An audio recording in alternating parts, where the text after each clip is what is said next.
అందరికీ నమస్కారం. నా పేరు మనస్విని.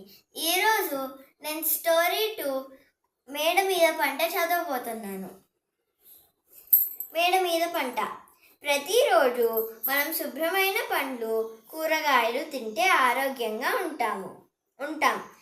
అలాగే మంచి నీరు తాగాలి అని పాఠం ముగించారు సైన్స్ మాస్టారు. మధ్యాహ్నం ఏ క్లాసు లేకపోవడంతో బెల్ కొట్టగానే పిల్లలంతా ఇళ్లకు పరుగు తీశారు. రవి పుస్తకాలు సంచి భుజాను తగిలించుకొని ఇల్లు చేరాడు. అమ్మ, తాజా కూరలు, పండ్లు తినాలట.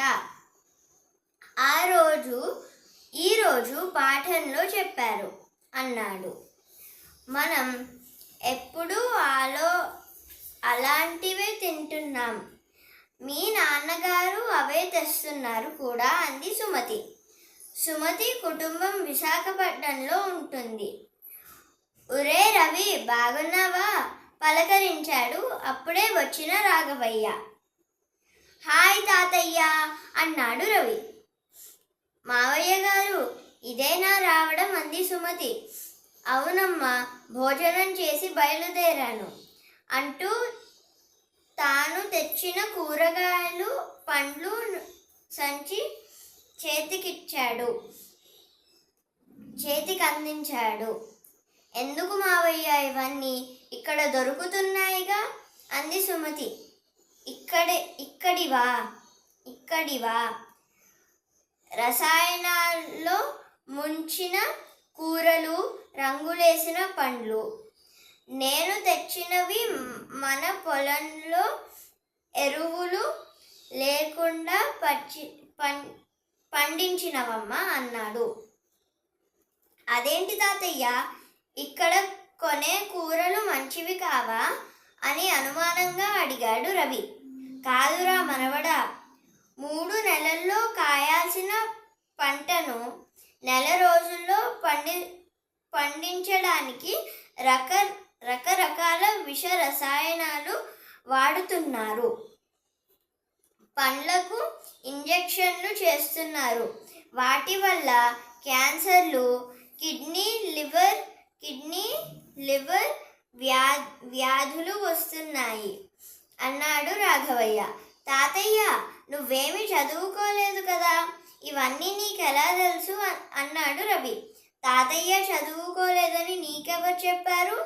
ఆయన అప్పట్లోనే అగ్రికల్చర్ BSc చేశారు. వ్యవసాయం మీద మక్కువ కొద్దీ ఊరిలోనే ఉండి పొలం తోటలు చూసుకుంటున్నారు అన్నాడు అప్పుడే వచ్చిన రవి తండ్రి రాఘవయ్య కొడుకు మాధవ. అలాగా అన్నాడు రవి. మరి ఈ ఎరువులు వేసిన పంటలు తినకుండా ఉండాలంటే ఎలా తాతయ్య అన్నాడు మళ్ళీ దగ్గరగా పొలాలు ఉన్న వారు. ఎరువులు వేయకుండా పంటలు పండించుకోవాలి. కూరగాయలు, పండ్లు ఇప్పుడే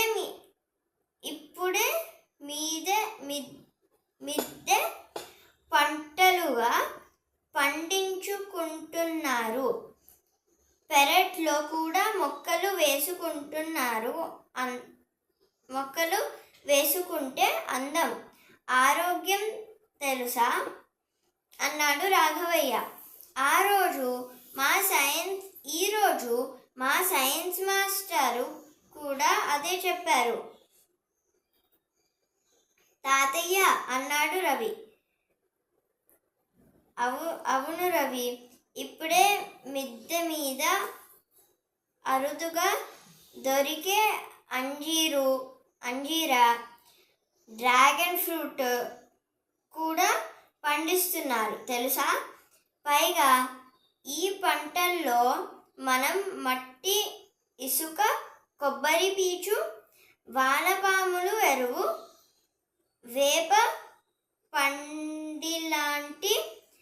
సహజసిద్ధ ఎరువులు వాడతాం. దీనివల్ల ఏ విధమైన హాని ఉండదు అన్నాడు రాఘవయ్య. భలే భలే తాతయ్య, మనం మేడ మీద రేపు మొక్కలు వేద్దాం.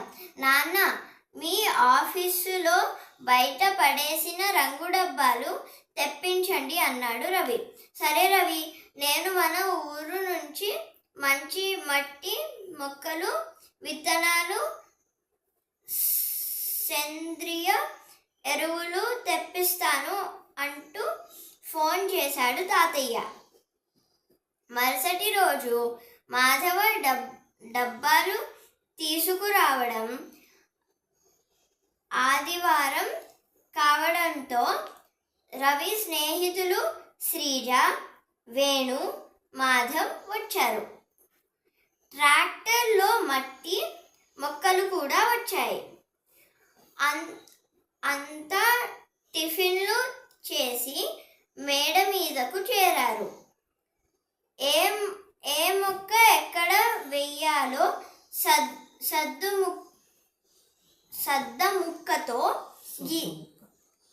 శుద్ధ ముక్కతో గీశారు రాఘవయ్య. మట్టి కుండీలో నింపి మేడ మీదకు చేరారు.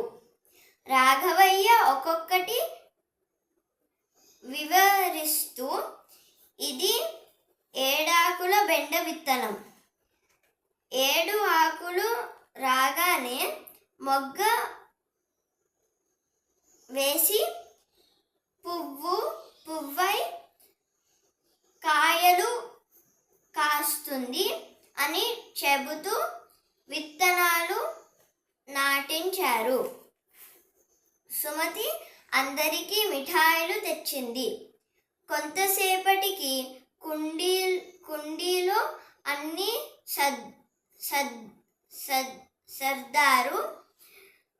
సర్దారు. అంతవరకు మురికిగా ఉన్న డాబా కాస్త తెల్లని డబ్బాలతో, ఆకుపచ్చని మొక్కలతో కలకలలాడింది. ఒరే రవి, ఇది జొన్న పొత్తు విత్తనం, నీకిష్టమని తెప్పించాను అని ఒక డబ్బాలో రవితో నాటించాడు రాఘవయ్య. అన్నీ చూసుకుంటూ అంతా మెట్లు దిగారు. మరుసటి రోజు క్లాసులో దీని గురించి కబుర్లన్నీ. శ్రీజ, వేణు, మాధవ్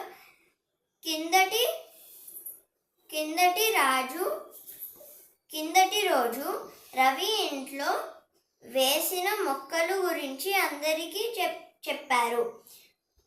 రవి, సుమతి కలిసి రోజు మొక్కలకు నీరు పోస్తున్నారు. వారం తర్వాత వచ్చిన రాఘవయ్య విత్తనాలు